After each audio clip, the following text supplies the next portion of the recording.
to the Rankled Engineer.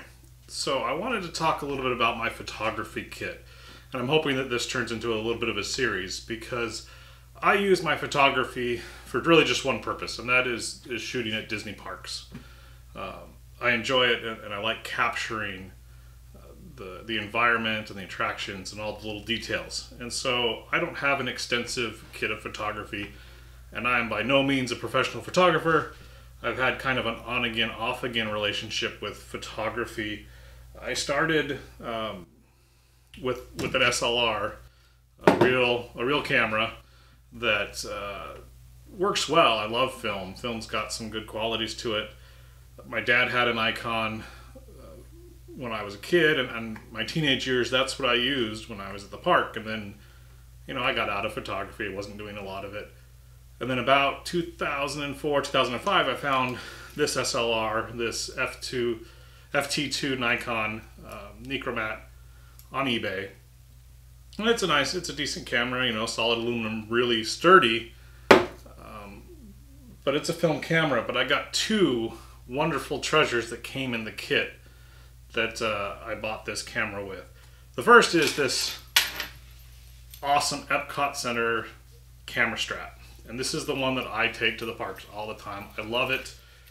Another cool note about this camera strap, if you're on the Gorilla Trail in Animal Kingdom and you go into the little critter center, there on the left they have some old camera equipment, and that strap is part of the theming and the scenery in there. So I have one, and it's awesome. The second piece, and I'll talk about this when I'm going into the lenses that I have, is this 1960s 50mm lens that was the staple of like on-site photography, photojournalists. That's the picture or the lens that they took with them. It's a phenomenally beautiful lens.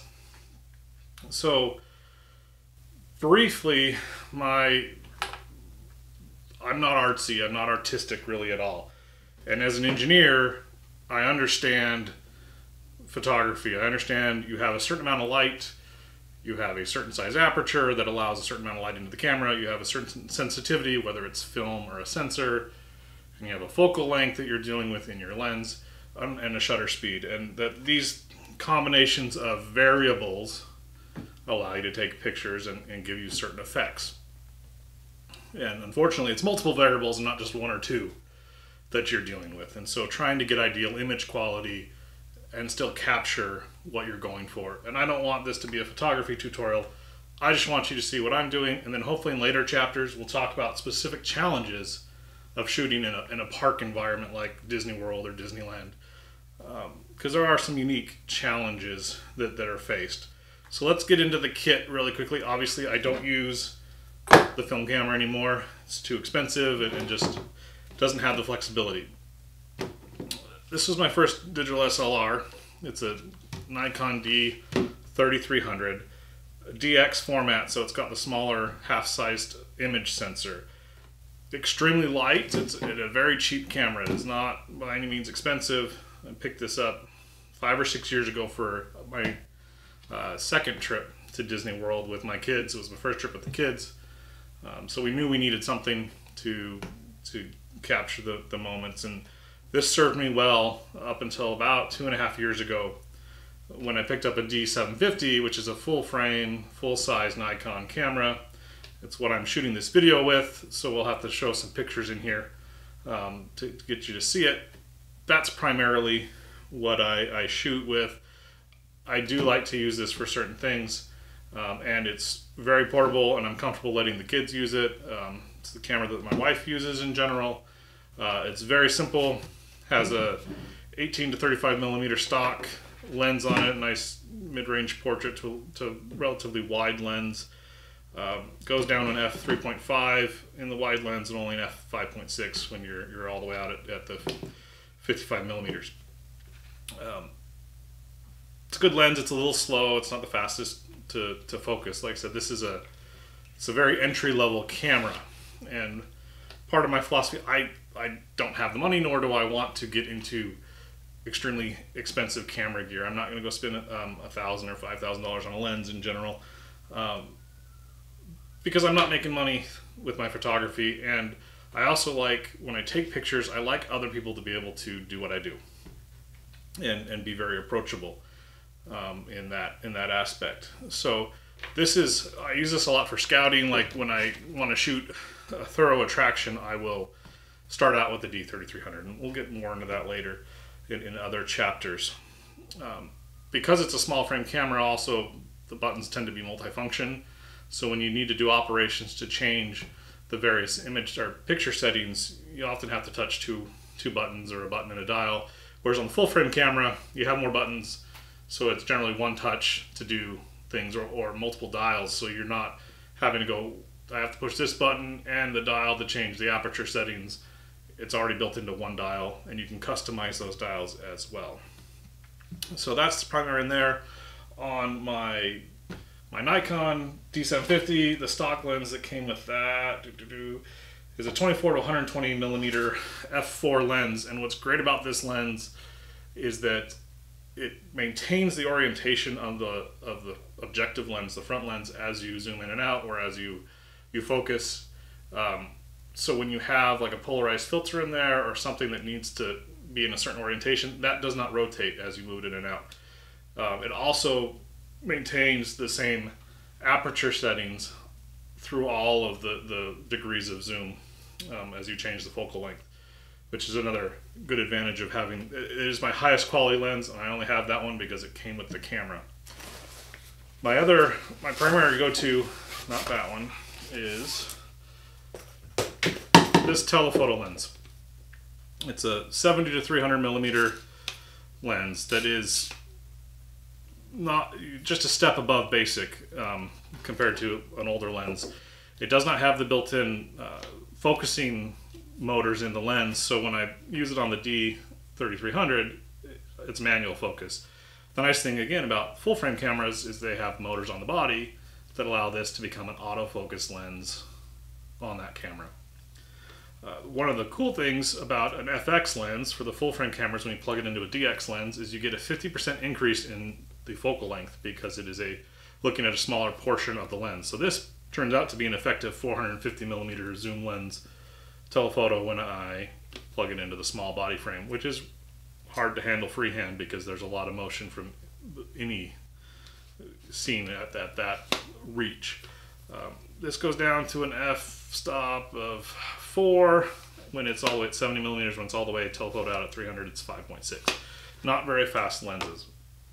I have this fixed 135 millimeter lens that goes down to an f of 2.8. So it's relatively fast lens. I have not used this one a lot, not as much as I thought when I found that one on eBay. So I want to talk about this crown jewel. This 55 millimeter lens is awesome. Actually, sorry, 50 millimeter lens. It goes down to an f of 1.4. Try and get you a close-up of that, but that is wide open, lets in a ton of light. And that lets you do two things. One, it lets you shoot in incredibly low light conditions, or really narrow your field of focus so that you're isolating that object. Everything else in front of it or behind it's going to be blurry. That is a challenge when you're shooting in low light for something that you're not trying to isolate the object. You want to get as much of the image as you can, and you're also moving. Although when you're on an attraction, you now have a trade-off. It's very difficult to focus. You're moving, you're trying to nail that image, and we will in a later chapter talk about getting low light pictures on some of those attractions where you're moving. And of course, for the lenses, I love having these camera bags to help keep them protected. This was how I originally transported this 300 millimeter lens, was just this cardboard tube. It fit in my bag, which I'll show in a minute, and it worked well when I was just trying to get going with this. Tripod, well, let's do lens filters. So I have just a clear lens filter that I typically throw on the D750 when I'm filming in the shop, just to give it a little extra protection. And then I have this polarizing filter that is awesome for shooting clouds and out when you have bright sun. It takes away a lot of that glare. I really like shooting with this. And then I have a variable neutral density filter that should be here next week, and I'm very excited to get that in because it will allow me to take some long exposure pictures inside the park when it's bright out. and that excites me to be able to get some of those shots. I've reached the limit of what the D750 can do, both in terms of ISO and really shrinking down that aperture to try and elongate some of the photos. I was at Magic Kingdom yesterday, and I took my tripod. I was there for about 5 hours, and the camera never left the tripod. That's all I did was walk around with the tripod. It had been a while since I've taken bright day pictures and with a tripod, and it's amazing how much better your images look on a tripod, even when it's bright and sunny. I was able to really drop the ISO and go with a much smaller aperture and just take some longer exposures than I could by hand.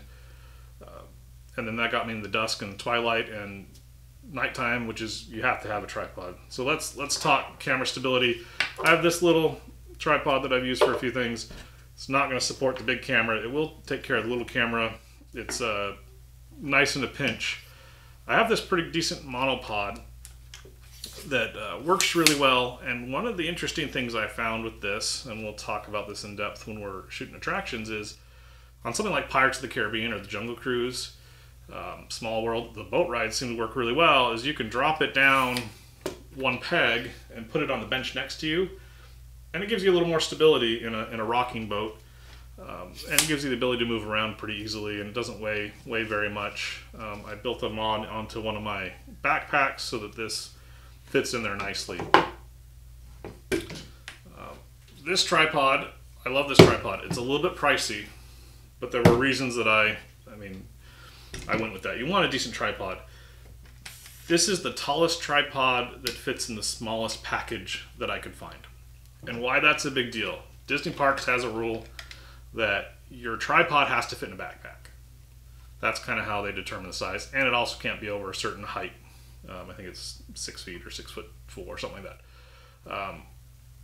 This tripod pretty much met all that criteria. I can fit it in a backpack, and so I don't have any problems because it is, it's like a 4 or 5 segment tripod, and it has 2 telescoping segments in the center to get you up to that 6 foot limit, and it's very stable, and it has multiple stops for the angle on the legs. So when you can have a wider leg and you don't need to be as tall, it's more stable. When you want it fully extended, you can get it to tiptoe. So I do love this tripod. It's been phenomenal to work with. It does weigh a lot. There's a carbon fiber version of it that's actually not much lighter, but you can shave some weight. So that is one problem with all this kit. It weighs a lot. And so I've found when I've gone to the park, I typically take 2 lenses with me, one on the body and then one that fits in a larger bag that I have. And that stinks because typically I would like to have either the prime lens, the fast lens, and this lens. Those are the ones I always go to. Future kit that I hope to have shortly is a macro lens, and because there's just some wonderful things you can do with that in the park when you're getting really fine details, and then a wide angle lens. With the park, your sight lines are limited. Where you stand in relation to the objects that you're going to be shooting, it's limited. And so that becomes a challenge in and of itself. You're being moved on ride vehicles that control where you're at. So you have to have a lens that matches that situation. There's not a lot of opportunity to get closer or further away from an object to make it work. So I want to look at the bags that I typically carry. So the small bag that I use for the D3300, it's nice and compact. Trouble is you cannot take another lens with you. You're stuck with what you have, and the longer lens won't fit on there. So that one's become relegated to very limited use. My first attempt at building a bag, this was an old camera bag that actually came with the SLR. Went ahead and foamed it up so that the lenses that I had at the time fit in there perfectly. This was great because you could keep it on your side and pop it open and everything was there. The camera body fit and there was no problem. I had some room for things to clean. I think this one went here. The cover that I had for it's since gone. Trouble is it's very rigid and blocky and a little bit bigger than I'd like carrying it on my side, and it's not in a backpack format. So that led me to get this backpack, which, I mean, this is what I carry almost every time I go. It's got room for both, either camera will fit in here with the longer lens, and then it's got this bay that I can throw a second lens in. When I started, it was this would go in there, and it's great. It covers a lot of my needs, but it meant that I had to pick what I was going to do in the parks, because I had 2 lenses that I could take out of the 3 that I use all the time. So you had to decide, am I going on dark rides, so I need the fast lens, am I shooting nighttime photography, and so maybe I want the fast lens, or maybe I still want the main prime lens that I use all the time. And I don't like having to choose. I mean, I like having the option, but I don't like having to choose between the lenses. So hopefully one of the next build videos that we put together here at the Rankled Engineer, I want to take this backpack and turn it into my kit bag for the parks. And I've used it a few times now. Went to studios with it, went to Magic Kingdom yesterday with it. I'm able to fit the tripod in here, and then I take that bag and I stick it in the side, and I can shove camera lenses wherever I want. The goal here is going to be to build out somewhat of a framework to keep this at size so that the lenses can be pulled out, probably mounting these in there. Don't want to give it all away. I've got it kind of worked out in my mind. This is just an old bag that I have got lying around, but what I like about it is that it can open pretty wide. If you unzip it all the way, I'll probably end up cutting these, but the idea to be able to open it all the way and have all of my kit there, that looks really good to me. So I think that sums up most of the gear I've got. Oh yes, shutter release. I've got a wireless one, but I love the wired ones, and they're cheap. They're a few bucks. If you go off market, vital when you're taking long exposures or even composite images where you're going to HDR several images together and you don't want to move the camera. Definitely want to deal with that. As like I said, it's modest. This is my kit. This is what I use whenever I go to the parks, and you know, that is what it is. This is what it is. So thanks. The next chapter we're going to discuss some of the background of shooting in the parks, and a little bit of my shooting philosophy, because as I said, I'm not an artist and I'm not a trained photographer.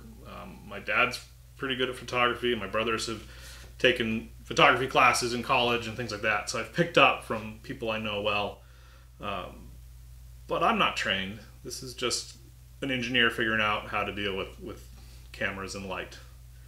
So again, this is Rankled Engineer. Thanks for joining us, and hopefully you'll continue on and see the rest of these wonderful videos about photography at the parks.